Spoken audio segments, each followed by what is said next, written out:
یہ عجمی مسلمان عربی نہیں عربی گئے، یہ نوٹ کر لیجئے، اس لیے کہ عربوں کو اللہ نے فضیلت دی تھی، محمد ان میں سے تھے صلی اللہ علیہ وسلم، یہ رتبہ بلند بلا جن کو مل گیا، لیکن ساتھ ہی اللہ نے دھمکی بھی دے دی تھی سورہ محمد میں، ان تتولوا یستبدل قوما غیرکم، اگر تم پیٹھ دکھا دو گے اس مشن کو جو ہم نے تمہارے حوالے کیا ہے، تمہیں ہٹائیں گے، کسی اور کو لے آئیں گے۔ اور یہ بات ہو چکی ہے 13ویں صدی عیسوی میں، 1258 میں جب سقوط بغداد ہوا ہے، عربوں کے ہاتھ سے عالم اسلام کی قیادت چھین لی گئی، معذور کر دیا۔ اس کے بعد قیادت کن کے ہاتھوں میں آئی؟ ترکوں کے ہاتھ، ترکان تیموری ہندوستان میں، ترکان صفوی ایران میں، ترکان سلجوقی مڈل ایسٹ میں، اور ترکان عثمانی کا تو کہنا ہی کیا ہے، وہ ایشیا مائنر سے چل کر، آپ کو معلوم ہے کہ مشرقی یورپ کا کتنا بڑا علاقہ، دی گریٹ آٹومان امپائر اس صدی کے آغاز تک قائم تھی۔ اس صدی میں عجیب عجیب معجزے ہوئے ہیں۔ گریٹ آٹومان امپائر جو 3 بر اعظموں پر محیط، نام و نشان ختم۔ دی گریٹ USSR،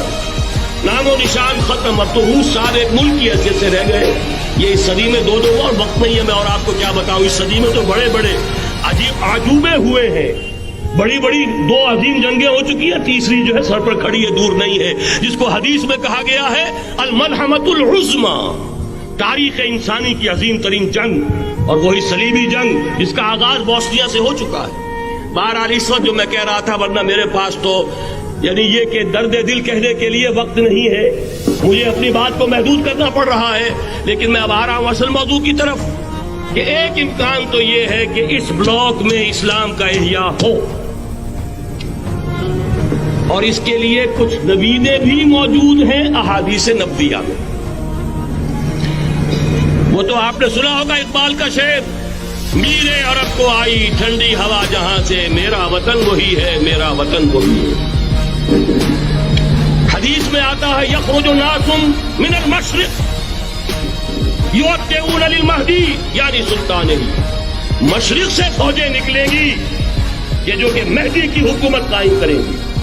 اور یہ ہوں گے حضرت فاطمہ کی نسل ہی سے رضی اللہ تعالی عنہا، لیکن عالم عرب کے اندر پھر ایک طاقت بن کر ابھریں گے، باطل کی قوتوں کے خلاف جہاد کریں گے۔